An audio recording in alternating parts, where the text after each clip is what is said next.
Bapak Ibu, Saudara yang terkasih, waktu saya datang di muka tadi, ketemu dengan penyambut di depan, ya, beliau sempat mengatakan, Pak Iqbal punya warna baju ini. Itu hanya kebetulan saja ya, manusia melihat yang di luar tapi Tuhan melihat hati. Yang bisa saja hati berbeda. Warna baju ini kan mungkin kita dalam beberapa waktu ini selalu melihat warna biru muda ya. Tapi tidak ada kaitan dengan itu. Istri saya sebenarnya ada kasih baju tadi, cuma saya bilang terlalu kecil. Dan saya memilihnya sendiri ya. Oke. Kita ada di dalam satu tema yang menurut saya sangat baik sekali, dan ini akan menjadi jawaban dari kebutuhan kita. Minggu lalu Pak Gembala sudah berbicara secara jelas ya apa yang menjadi bagian dari ayat perenungan firman Tuhan buat kita. Lalu kemudian di doa malam juga Ibu Yesi menjelaskan juga tentang pengertian melayani ya, karena tema kita hamba yang melayani.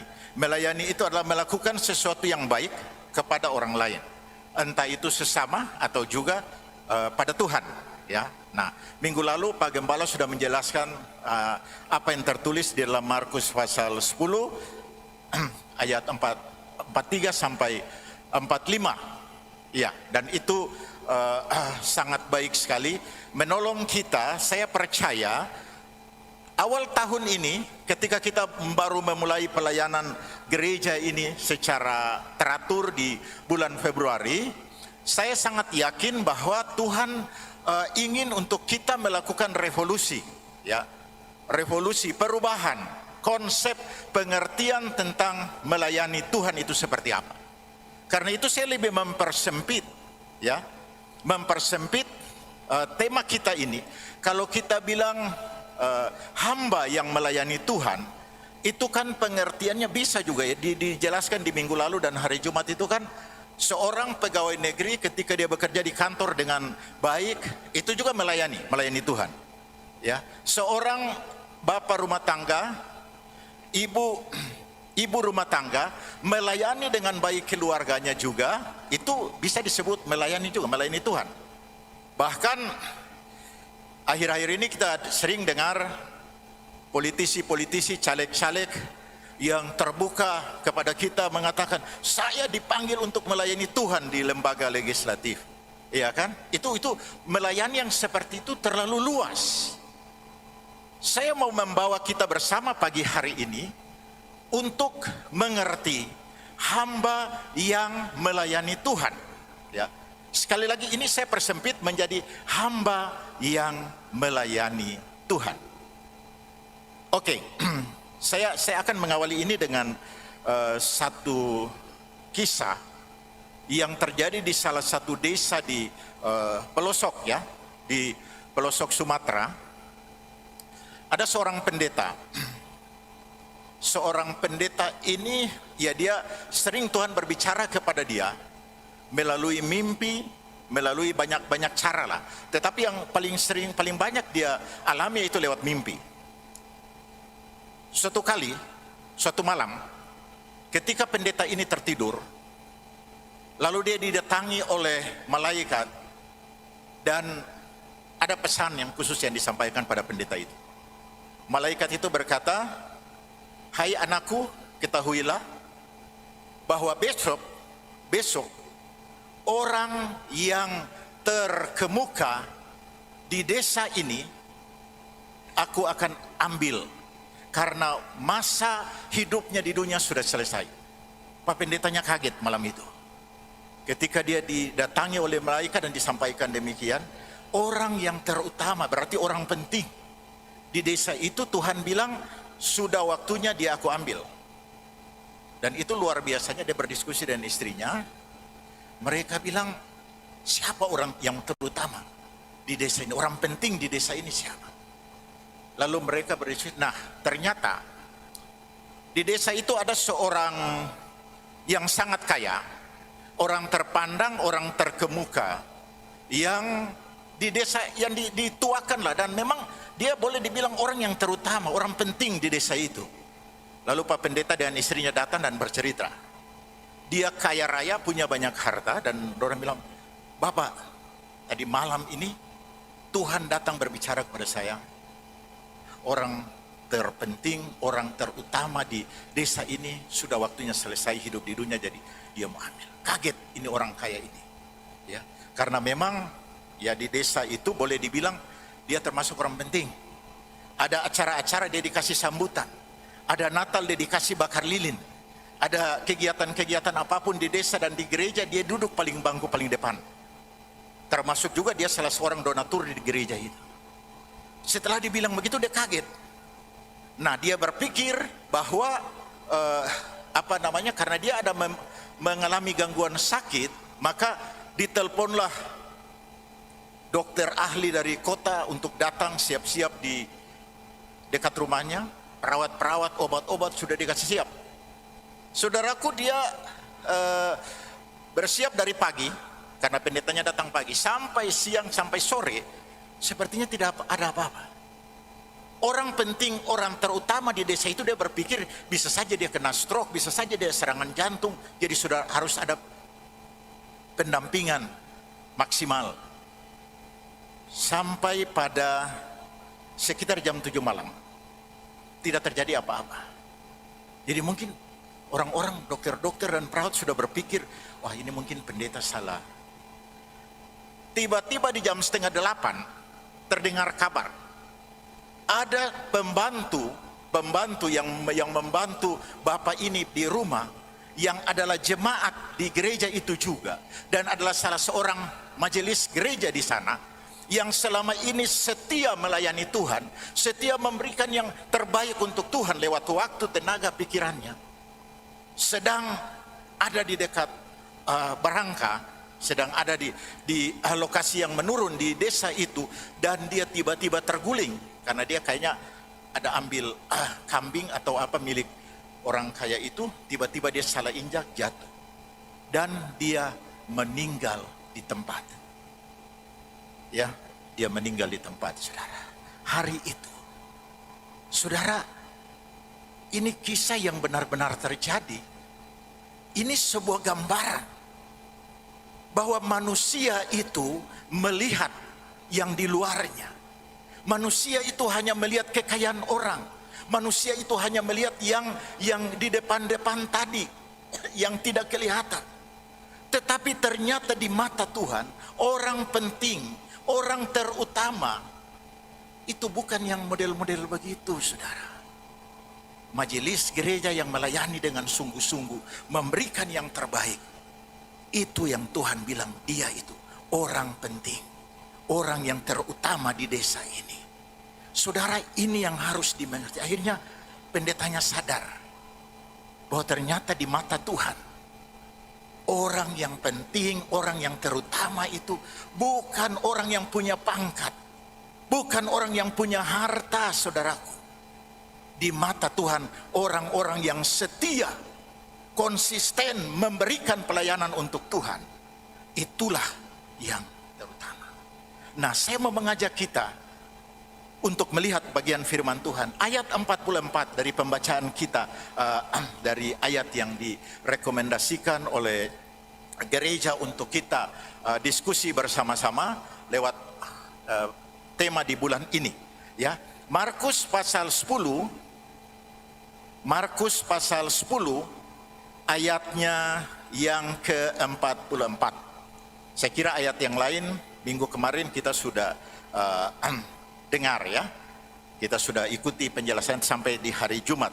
Jadi ini satu ayat saja yang sangat pendek, yang sebentar nanti saya bagikan juga ada pengertian dari penterjemahan dari King James Version yang sebenarnya lebih dalam lagi. Oke, silakan Bapak Ibu kalau sudah dapat ayatnya, ya. Silakan boleh kita baca bersama-sama. Ini kita akan dalami nih satu ayat ini. Markus 10 ayat 44.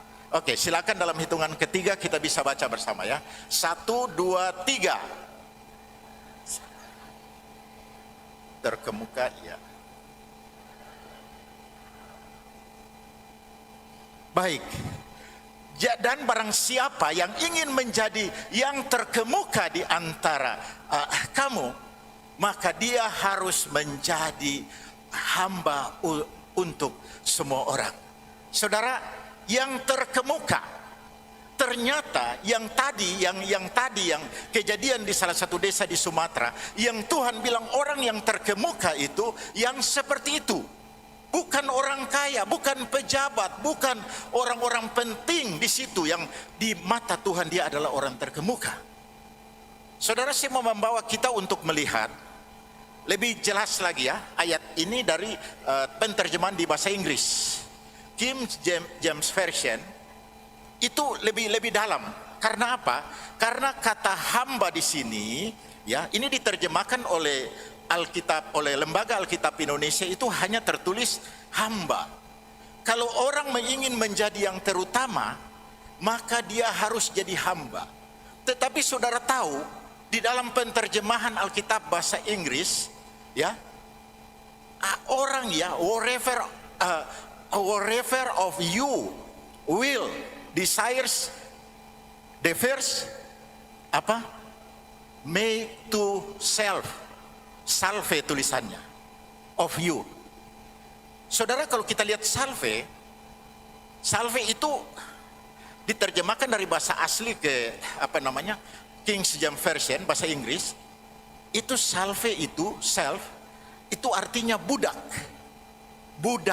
belian. Ya, malah penterjemahan saya lihat di terjemahan bahasa Indonesianya malah disebut budak belian. Jadi sangat berbeda ya. Kalau tadi Alkitab bahasa Indonesia hanya menyatakan menjadi hamba, ternyata lebih dalam lagi. Orang yang mau jadi terutama di hadapan manusia dan di hadapan Tuhan, yang terutama itu dia harus jadi budak. Hari Jumat kemarin Ibu Yesi menjelaskan tentang budak. Ya. Dan ini yang saya mau bawa kita bersama untuk melayani dia, memberikan yang terbaik kepada Tuhan sebagai budak, supaya di mata Tuhan kita ini yang orang yang terutama. Amin saudara, amin ya. Kita kan ingin demikian.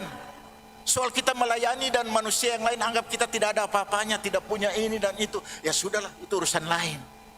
Tapi kalau yang di atas bilang you yang orang yang terutama di gereja itu, di jemaat itu, oh betapa bahagianya kita. Saudara, melayani sebagai budak, ya, melayani sebagai budak. Oke, saya mau ajak kita bersama melihat budak itu seperti apa, ya. Budak itu seperti apa? Saudara tahu di dalam masa Perjanjian Lama, termasuk juga sampai pada masa Perjanjian Baru, budak itu memang nanti agak panjang kalau mau menjelaskan ini, tapi tidak perlu, saya kira garis besarnya saja. Waktu itu kan ada terjadi perang ya antar bangsa, dan ada bangsa-bangsa yang kalah perang itu orang-orangnya ditawan lalu dijadikan budak. Nah, budak-budak ini biasanya waktu itu ya orang berkulit hitam itu yang diambil mereka, lalu mereka itu diperdagangkan, diperjualbelikan. Sehingga di pasar-pasar ada begitu banyak orang-orang yang diperjualbelikan sebagai budak. Ya. Jadi kalau nanti ada orang kaya yang butuh budak, butuh orang untuk mau dipakai, dipekerjakan di rumahnya, tinggal bayar saja. Begitu. Ada uangnya, bayar. Sudah, selesai. Jadi selesai dibayar kepada yang menjual, budak itu dibawa ke rumahnya. Ya. Jadi orang yang dibawa dari dari pasar budak itu dibawa ke rumah itu statusnya orang-orang yang sudah lunas dibayar. Saudara ingat ini ya. Sehingga ketika budak itu bekerja di rumah, dia bukan mau menuntut hak, mau dibayar upah saya berapa, ada kontrak kerjanya, tidak ada ceritanya. Karena memang dia itu sudah lunas dibayar. Karena waktu di pasar ini, ngana jual berapa? Saya jual ini sekian juta orang ini untuk jadi budak. Oke, ini saya bayar. Selesai, bawa ke rumah. Sehingga budak itu ketika dia bekerja di rumah kita, yang membelinya, dia tidak bisa menuntut bayaran. Ya, dia tidak bisa menuntut hak-haknya. Itu pekerjaan sebagai budak, saudara. Saudara, Tuhan Yesus bilang kalau kamu mau jadi yang terutama, kamu harus melayani sebagai budak. Ini penting sekali, saudara. Kalau orang Kristen mengerti, kalau pelayan-pelayan Tuhan, kalau jemaat Tuhan mengerti bahwa mereka melayani Tuhan sebagai budak yang sudah ditebus, yang sudah dilunasi, pasti mereka akan memberikan yang terbaik. Mereka tidak akan banyak alasan hanya untuk kepentingan pribadi lalu kita korbankan pelayanan. Tidak akan yang seperti itu terjadi kalau dia sadar bahwa dia sudah lunas dibayar oleh Tuhan. Budak itu seperti itu, saudara. Nah, ketika seorang budak dia sudah dibawa ke rumah, yang kedua yang harus kita tahu, yang harus kita ingat, budak itu kerja all in. Dia merangkap semuanya. Pekerjaan seorang budak di rumah itu tidak pakai atur, karena kerja ini rata-rata pada masa itu. Kalau masa perbudakan masih ada sampai sekarang, mungkin terjadinya seperti itu. Beda kalau sekarang, saudara. Di kantor, misalnya kepala dinas, kepala bidang, kepala bidang keselamatan kerja, misalnya, kepala bidang keselamatan perhubungan. Itu adik saya kemarin dilantik di sana. Saya bilang, jadi pekerjaan apa? Ya masalah keselamatan penerbangan laut dan lain DP bagi bidangnya. Jadi dia hanya bertugas di bidang itu. Kepala seksi. Kalau pekerja sebagai ASN atau pekerjaan dunia, rata-rata seperti itu kan?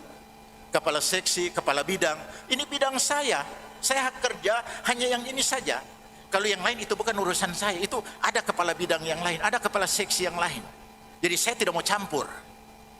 Tetapi pekerjaan sebagai seorang budak tidak kenal yang begitu, saudara. Yang namanya budak, kalau tuannya mau datang, panggil, semer kita pakai sepatu. Datang, lakukan. Ya, ngana potong rumput di belakang rumah, pergi datang. Ngana masak, pergi. Jaga anjing, dia harus all in, lakukan semuanya. Itu budak. Ini yang kedua, saudara. Tidak ada aturan bilang ngana petugas karena ngana budak maka ngana hanya menangani masalah makan dan minum. Tidak ada.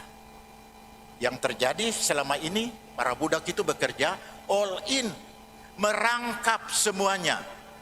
Ya. Jadi ini penting kita mengerti, karena tadi Tuhan bilang kalau kamu ingin jadi terutama, kamu harus melayani sebagai budak.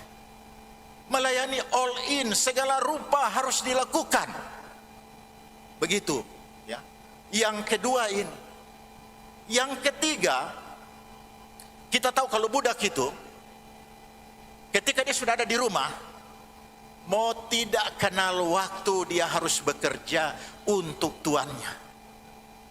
Malam-malam, walaupun sudah jam tidur, kalau tuannya butuh dia, pergi ngana masak ini, pergi ngana ini, pergi keluar cek domba-domba yang ada di, tidak mengenal waktu, saudara.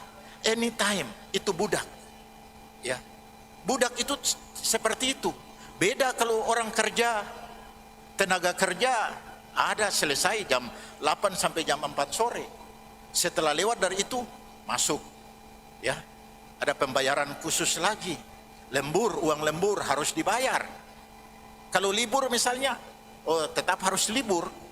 Tapi kalau budak yang bekerja di rumah tuannya, itu tidak kenal itu. Mau ada hari libur kata rada, mau so lewat jam kerja, malam hari sekalipun, kalau tuannya butuh dia harus siap, sedia untuk melayani tuannya. Saudara, ini penting sekali. Ya. Setelah saya baca ini ayat, luar biasa ayat 44 ini. Ternyata Tuhan Yesus itu mau hamba-hambanya, pelayan-pelayan, diakonisnya itu melayani sebagai budak. Nanti saudara, kita akan lihat yang seperti apa yang Tuhan mau. Ya, anytime, tidak mengenal waktu. Melayani sebagai budak itu adalah melayani tidak kenal waktu. Saudara. Jadi jangan nanti kita banyak nanti so pensiun, so ini tidak ada kesibukan lain lagi, baru usaha sudah macet, baru saya mau melayani Tuhan. Oh, itu bukan Tuhan punya mau melayani sebagai budak, saudara. Justru di saat-saat kita menjadi orang penting, disitulah dibutuhkan, saudara. Saya pernah ingat tahun 80-an yang lalu, Korea Selatan itu dipimpin oleh presiden yang adalah penatua dari salah satu gereja Presbyterian. Ya, presiden loh, saudara. Hari Minggu tidak berdiri seperti Pak Anu dan Ibu tadi dan istrinya di depan shalom, selamat beribadah, lalu di belakang pas pampres siap dengan senapan. Saudara, itu presiden loh. Ya, anytime, sementara menjabat. Kemarin saya wawancara dengan salah seorang caleg, saya tidak usah sebutkan namanya.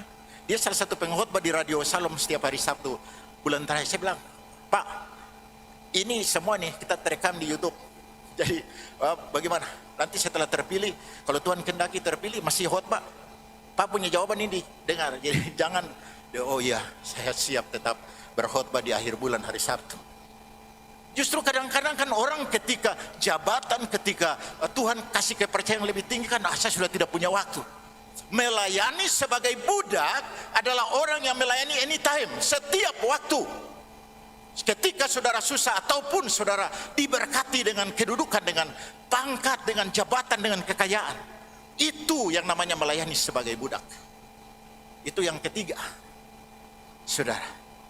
Ini kita perdalam ini bagus, ya. Karena ayat 44 ini tidak bicara hamba biasa. Solve itu bahasa Inggrisnya diterjemahkan ke Indonesia budak belian, dan itu diambil dari bahasa asli doulos, saudara. Yang keempat, budak itu kalau misalnya dia melayani, ya, dia sudah dibeli, maka apa yang terjadi dengan dirinya? Dia dibawa ke rumah tuannya yang membelinya. Dan saudara tahu, seorang budak itu, kalau dia ada di rumah itu, sampai tuannya usir dia baru dia keluar. Dia harus menetap di situ. Dia tidak bisa punya hati bercabang. Ya, dia tidak bisa mendua hati. Ada kerja di sini, terus ada tawaran di sana yang lebih bagus, bayarannya lebih bagus, jadi saya pindah saja. Oh, tidak ada ceritanya. Melayani sebagai budak itu harus menetap di situ, saudara. Sekali lagi saya bilang harus menetap, saudara. Ya, saudara tahu budak itu kalau dia sudah di dalam rumah, apapun yang terjadi dia tidak akan dikasih keluar. Dia tidak bisa dikasih izin. Saya mau ketemu dengan saya orang tua dulu. Tidak ada ceritanya. Berbudakan pada masa itu memang sangat menyakitkan.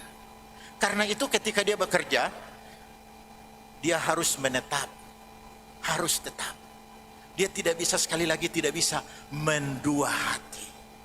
Dia tidak bisa, oh ini jadi, aduh kalau bisa saya sekian hari dulu di luar, sekian minggu dulu di luar, Tuhan boleh tidak? Tidak ada ceritanya. Melayani sebagai budak itu yang seperti ini. Sudah jadi secara garis besar, gambaran tentang budak, melayani sebagai budak itu, sebagai doulos itu, sebagai solve itu seperti itu tadi. Sudah lunas dibayar, ya, lalu sudah lunas, lalu bekerja all time, all in, bekerja merangkap semuanya. Lalu seorang budak itu setiap waktu dia harus melayani Tuhan. Dan yang keempat, dia harus menetap. Oke, firman Tuhan di dalam Markus 10 ayat 44 bilang, kamu akan menjadi jika barang siapa di antara kamu yang ingin menjadi yang terutama. Itu ada dua kategori loh. Ayat 43 itu kalau kamu ingin jadi yang terbesar, ya. Terbesar, kamu jadi pelayan. Yang kedua, kalau kamu mau jadi yang terutama. Saudara, yang terutama itu levelnya lebih di atas dibanding yang terbesar. Sehingga saya kira Kalau kita disuruh memilih, pasti kita akan mau memilih menjadi yang terutama. Ya. Jadi yang terutama itu dalam konteks melayani itu, melayani Tuhan itu. Nah, itu yang seperti tadi, yang budak menjadi budak untuk pelayanan, saudara. Ya, menjadi budak untuk pelayanan. Ini harus dimengerti. Saudara, pelayanan kita akan punya dampak. Pelayanan kita akan membawa hasil yang maksimal kalau kita melakukan ini. Karena firman Tuhan bilang tadi, kamu akan menjadi yang terutama, saudara. Ya. Jadi yang terutama itu bukan karena duduk-duduk di barisan depan, bukan karena kalau ada acara sambutan-sambutan, bukan karena ada acara ronggeng kehormatan disuruh yang paling pertama. Ronggeng kehormatan bukan yang terutama itu. Bukan orang penting dan terbesar menurut kategori Tuhan. Saudara lihat kesaksian kejadian di Sumatera itu. Tuhan bilang orang yang terutama.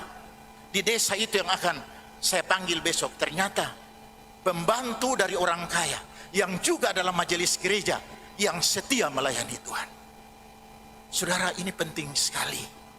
Ya. Kalau firman Tuhan tadi bilang, dan barang siapa di antara kamu yang ingin menjadi terutama, maka dia harus melayani sebagai budak.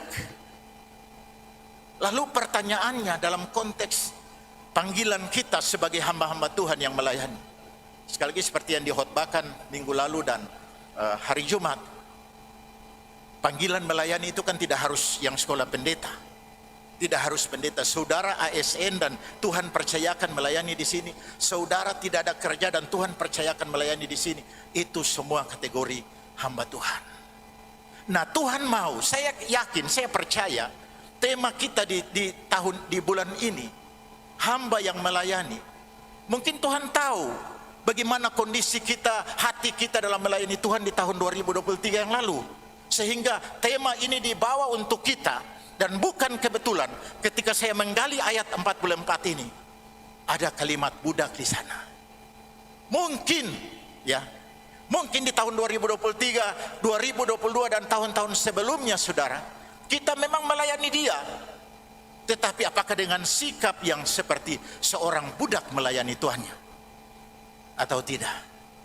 Saudara, ya, kalau kita jadi terutama, itu sudah tentu di mata Tuhan. Ada banyak-banyak ayat yang menyatakan Tuhan mengingat, Tuhan menghargai apa jerih lelah yang setiap engkau buat. Sudah tentu pasti dia akan melakukan hal-hal yang besar. Dalam khotbah saya 2 bulan lalu kan saya pernah cerita, ya, teman saya seorang dokter yang kebetulan di masa kuliahnya fakultas kedokteran begitu sibuk, dia setia melayani di LPMI, penginjilan, bagi-bagi traktat. Sekarang ini Tuhan angkat dia menjadi orang terutama di Morowali Utara. Jadi bupati, teman baik saya di Makassar dulu, saudara. Tuhan jadikan yang terutama, saudara. Jika ingin jadi yang terutama, nah itu dibuktikan dengan keseriusan kita melayani sebagai budak. Nah, sekarang saya ingin membawa kita untuk mengerti ini. Pada saat kita dipercayakan oleh Tuhan untuk melayani dia, entah itu kita sebagai pengurus, entah itu kita sebagai pelayan-pelayan altar, penari, pemain musik, entah itu kita sebagai bagian dari kegiatan-kegiatan kategorial.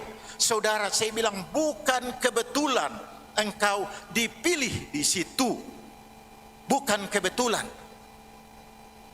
Dan pelayanan itu harus membawa dampak bagi jemaat, tetapi itu juga akan membawa dampak bagi kehidupan kita, keluarga kita, ekonomi kita, karir kita dan lain sebagainya. Itu yang Tuhan janjikan, karena yang menjadi yang terutama, saudara. Ya. Status kita di dalam melayani ketika kita dipercaya oleh Tuhan. Yang pertama, saudara harus sadar bahwa kita ini adalah orang-orang yang sudah lunas dibayar, sudah ditebus. Ya. Pertama Korintus 6 ayatnya yang ke-20. Firman Tuhan bilang seperti apa, saudara? Ya, sebab kamu sudah dibeli dan sudah lunas dibayar. Karena itu muliakanlah Tuhan dengan tubuhmu. Saudara, sama dengan budak tadi. Budak tadi itu sudah dibayar di pasar. Ya, dari kondisi yang terpuruk dibayar dan akhirnya dibawa ke rumah dan melayani Tuhan. Dan saudara harus tahu ini. Siapapun saudara yang dipercaya melayani di jemaat ini, saudara melayani dalam status sudah lunas, sudah ditebus. Amin, saudara. Ya, kalau kita melayani sebagai orang yang sudah digaji, sudah dibayar, sudah lunas, masa kita memandang rendah tugas-tugas itu? Ya, masa kita memandang tidak ada? Kadang-kadang kita korbankan pelayanan hanya untuk kepentingan diri, kepentingan karir, pekerjaan dan lain-lain, saudara. Sedih. Tuhan sedih. Kita lunas tadi. Pertama Korintus 6 ayat 20 itu bilang kamu telah lunas dibayar. Apa? Kita dilunasi dibayar dengan apa, saudara? Darah Yesus. Darah Yesus sudah melunasi sehingga dia bilang sudah selesai, tetelestai, sudah genap. Kita yang orang-orang ini yang harusnya masuk neraka, dia angkat kita, dia bayar kita dengan darahnya, dia bayar kita dengan kematiannya, saudara. Jadi akhirnya kita, ya, saya bisa membayangkan kalau konsep perjanjian lama masih berlaku, setiap berdosa kita harus beli domba, harus beli sapi untuk potong. Bagaimana kita punya hidup ini? Kerjanya setiap hari hanya begitu-begitu. Karena kita berdosa, kita harus selesaikan itu. Atau seperti yang saudara-saudara kita yang lain, untuk hapus dosanya harus pergi ke tanah suci. Sekarang ini sudah 50-an juta mungkin. Saudara punya uang 50 juta untuk pergi hapus dosa di sana. Ya. Tapi kita ditebus, saudara. Saudara dan saya kalau mau dipikir, kita orang melayani Tuhan tapi tidak terlepas juga kadang-kadang kita jatuh dalam dosa. Nah, kita ditebus hanya dengan mengakui ada penebusan melalui Yesus perjamuan kudus misalnya. Jadi lunas kan? Masa saudara kita melayani dia sebagai budak yang sudah lunas ditebus, kita seadanya. Saudara, ini bukan kebetulan. Saudara melayani di tahun ini, 2024 ini, melayani dalam status sebagai orang yang sudah ditebus. Sehingga kalau saudara memberikan pelayanan yang terbaik untuk Tuhan kita, itu sudah pasti yang terbaik. Saudara melayani di sini, mempersiapkan dengan baik.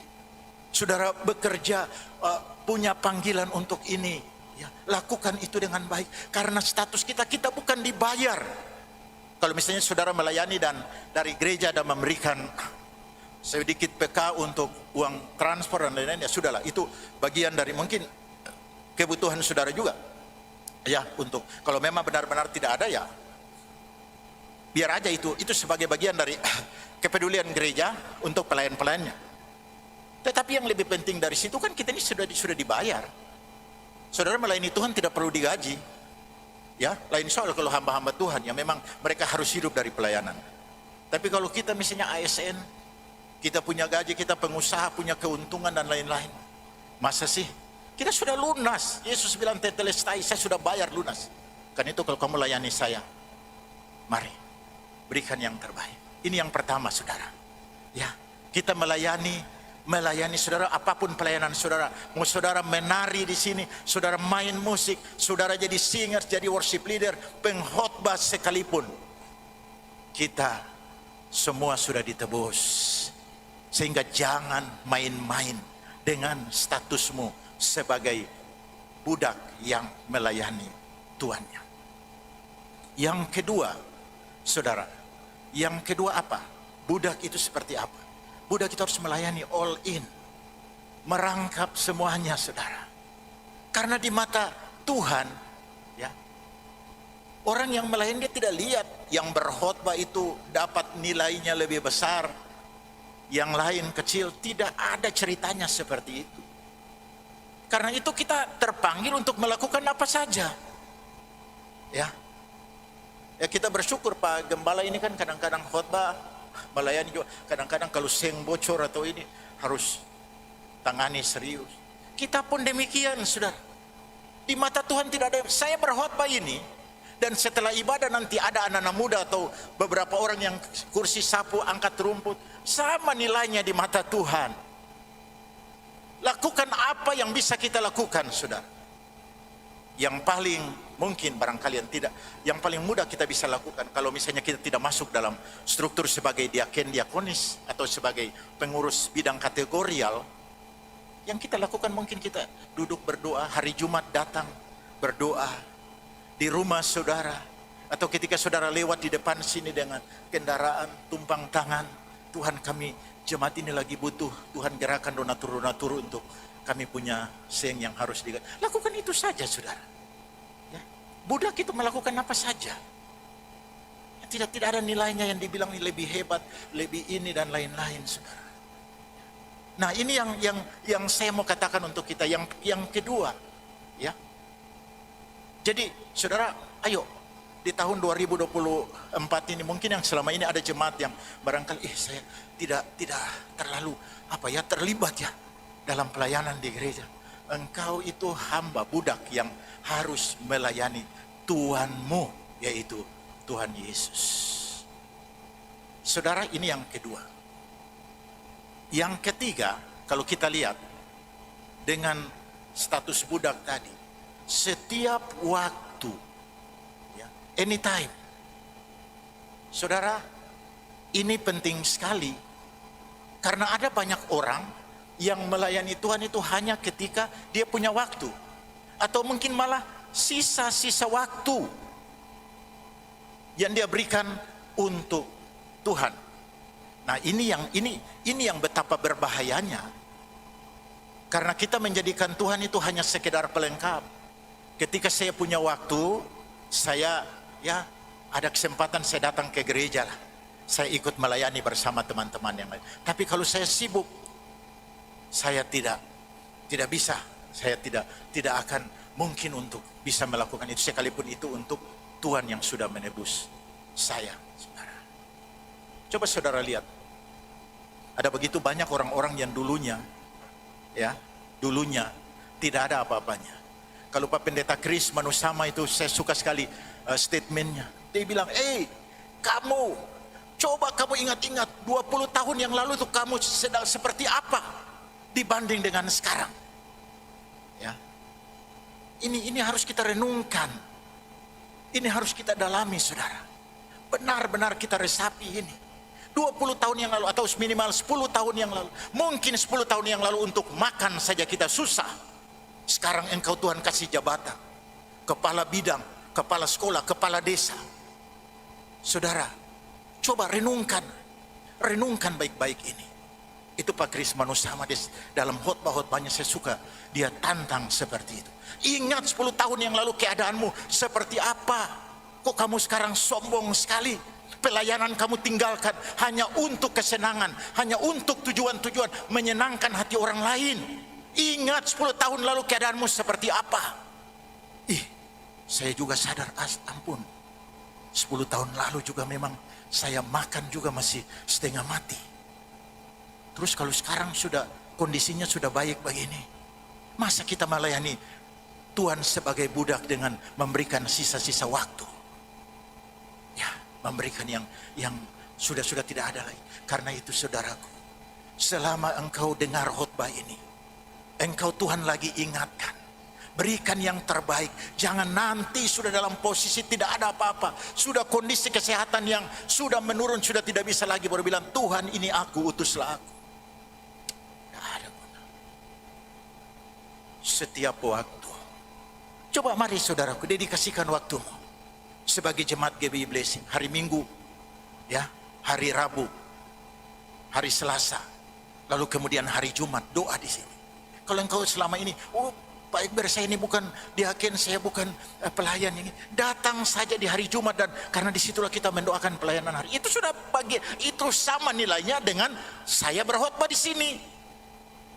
Saudara datang hari Jumat, saya ini selama ini tidak terpakai dalam, saya duduk hari Jumat, dan karena hari Jumat itu kita kumpul di sini untuk mendoakan pelayanan kita hari Minggu, mendoakan kebutuhan gereja ini, mendoakan jiwa-jiwa. Itu juga sudah memberikan pelayanan yang terbaik. Itu yang ketiga, saudara. Dan yang keempat, saudara, budak itu dia menetap di satu tempat rumah Tuhannya. Dia tidak kemana-mana. Firman Tuhan bilang apa? Orang yang mendua hati itu tidak akan tenang dalam hidupnya. Ya, karena itu bersyukur sekali. Ya, saya tahu karena saya memang bukan jemaat awal dari GBI Blessing ini. Tapi mungkin 2013-14 kami baru gabung di sini. Tetapi puji Tuhan, ya, luar biasa. Ada banyak orang-orang, mereka yang dari awal merintis pelayanan ini. Pak Kole, ya, Pak Anu, Pak Leo, keluarga, hampir banyak yang setia, ya, Ibu Dewi dan lain. Itu yang memang betul-betul orang yang memang menetap di sana, melayani maksimali. Itu budak itu seperti itu, saudara.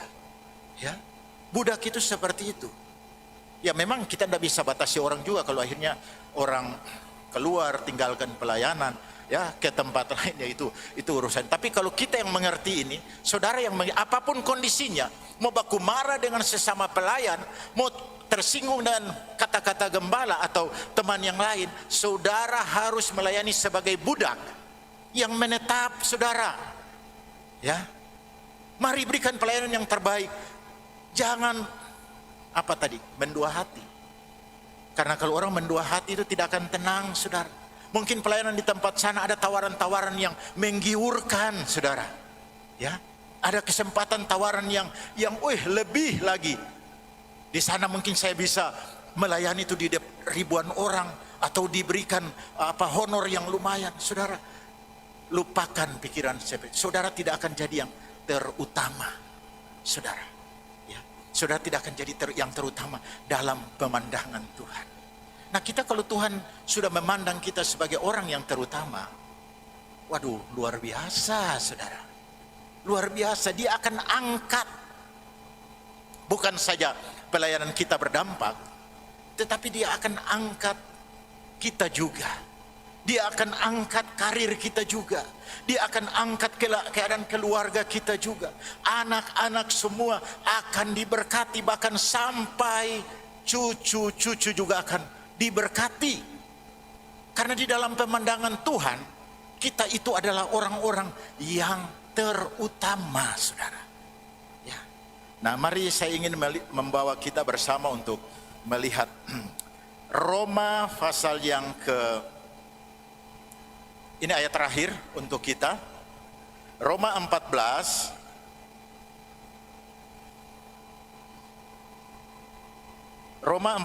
ayat 18. Roma 14 ayat terakhir, ya. Silakan, siapa yang sudah dapat bisa baca. Maaf, saya berkeringat sekali. Tolong dibacakan buat kita. Ayat terakhir Roma 14 ayat 17. Kalau ada bisa bantu saya untuk baca.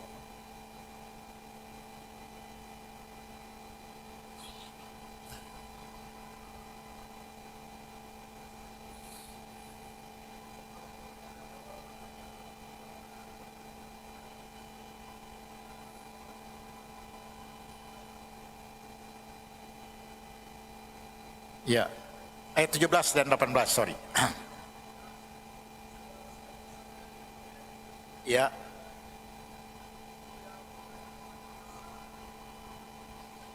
Amin. Ya.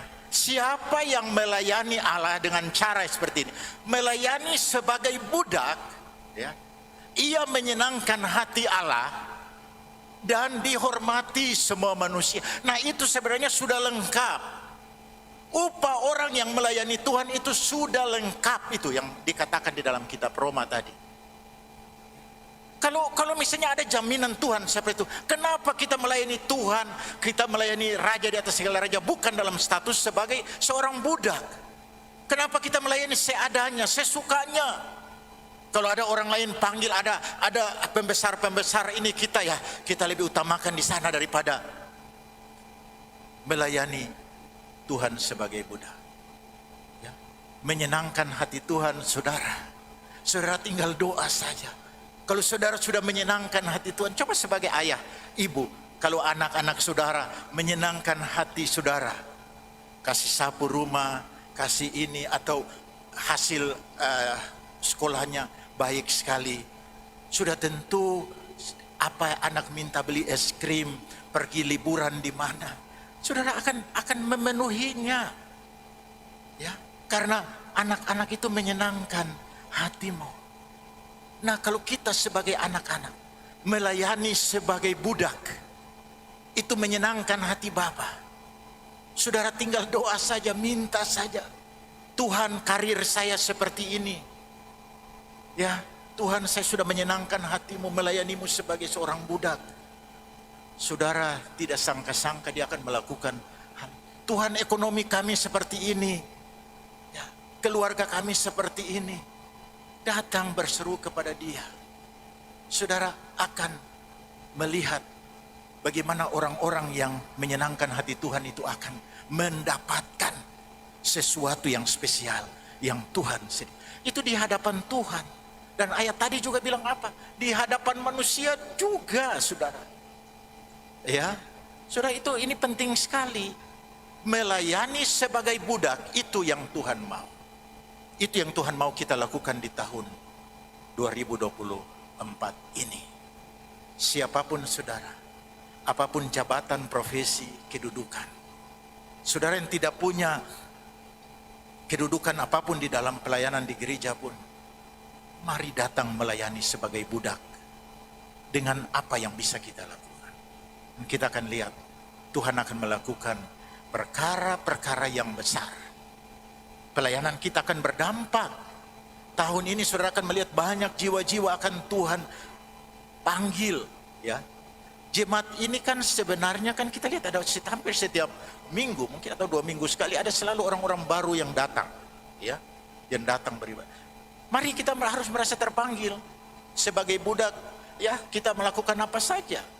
Datang, kunjungi orang, ajak mereka ikut ibadah PBI, ibadah WBI, ikut youth dan lain-lain. Itulah panggilan yang harus kita lakukan. Karena seorang budak itu tidak bilang, oh saya ini sekretaris jemaat, oh saya ini bendahara jemaat, saya ini saja jadi tugas saya hanya ini. No, bukan begitu, saudara. Budak itu melakukan apa saja untuk tuannya. Tuhan Yesus memberkati kita semua. Haleluya. Amin.